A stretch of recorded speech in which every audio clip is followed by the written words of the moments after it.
So the next task, let's have a look at it. It says calculate the cost of the course for each instructor, take into account the number of credits they have already accrued by attending other training courses. Complete the worksheet to show the expected total cost of the training. Action the comments within the file. Okay, so I'm going to highlight, first of all, worksheets. I know it's a spreadsheet, we did that already, I know. And I'm also going to highlight the fact that it says the comments, because sometimes when you actually comment, you have to remember to delete the comments. Print the training course worksheet in both value view and formula view on one page. So it's important that you remember to do that. So this worksheet's in the same file that we were using before. It's on the training course sheet. So we're going to have a look at this course fee here, and we're going to look at the discounts. So there's discount for instructors depending on how many fitness credits they already have. So on our spreadsheet here, it tells us if they've got 40 or more, then they get 5% credit. If they've got 25 or more, they get 3% credit.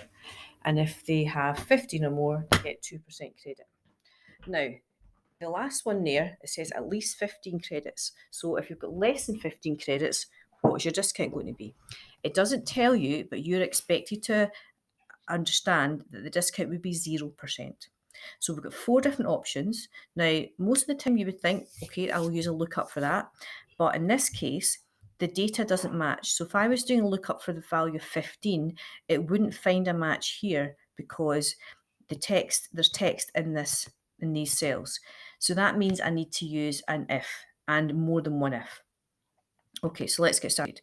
So if the discount rate, if the fitness credits is greater than or equal to 40, then they'll get this percentage rate here. Now I'm going to use the cell because the cell is on my spreadsheet, and when it's there, you're expected to use it. I'm going to make that an absolute reference. So if it's not, if it is, then D4 is greater than or equal to 25, the discount is in this cell here. I've still got 2 more to do, so I need to do another if. If D4 is greater than or equal to 15, then they get 2%, get that absolute. And if it's none of these, then the percentage discount rate is 0%. And I'm going to close that if formula with 3 brackets. I have 3 ifs. Okay, so I've got 3 brackets to close it. Then I'm going to fill it down. So just double check that the correct percentage has been applied. So 0 credits means 0%, 5 credit means 0%, and that looks okay. We're now going to work out the course cost for each of the instructors. How much are they actually going to pay? Well, they would pay £350, but they're getting a discount. Some of them are getting a discount. So we're just going to do a straightforward formula using the cell references. I'm going to use this cell reference, that's the course code, the course cost. And I don't want that to change when I fill it down, so I'm making an absolute reference. Now from that, I want to take off the discount. So the discount is the discount rate times the course cost. So I'm going to put that inside a bracket so it does that individually before it takes off. So I'm going to do F to again make it an absolute reference times the discount rate. So the discount rate is different for each person, and because it's different for each person, we're not going to make that cell reference absolute. So the E4 stays as what we call a relative reference. I'll close my bracket, and that's my course cost. So it looks roughly about right that that's how much Catherine's going to pay.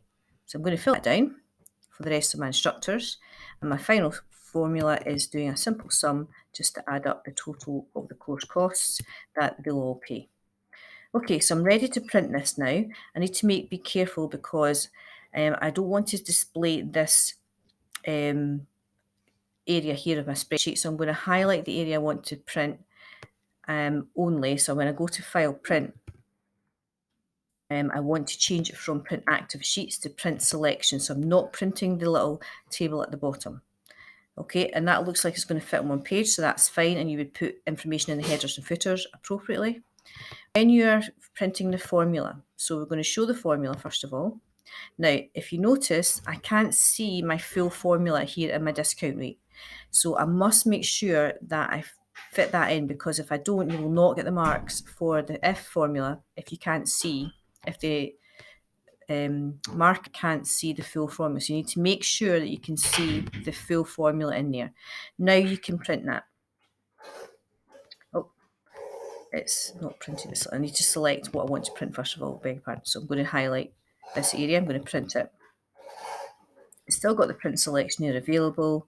It's still on one page, so that's fine. And then again, you would put the header and put information in there. Okay, let me just double check I've not missed anything out. So I've completed the worksheet. I don't need to delete the comments because they're not appearing on my sheet, so that's fine. I'm going to print them both in value and formula view on one page, and then I've actioned the comment, which was to remove the section here. So that's fine for that task.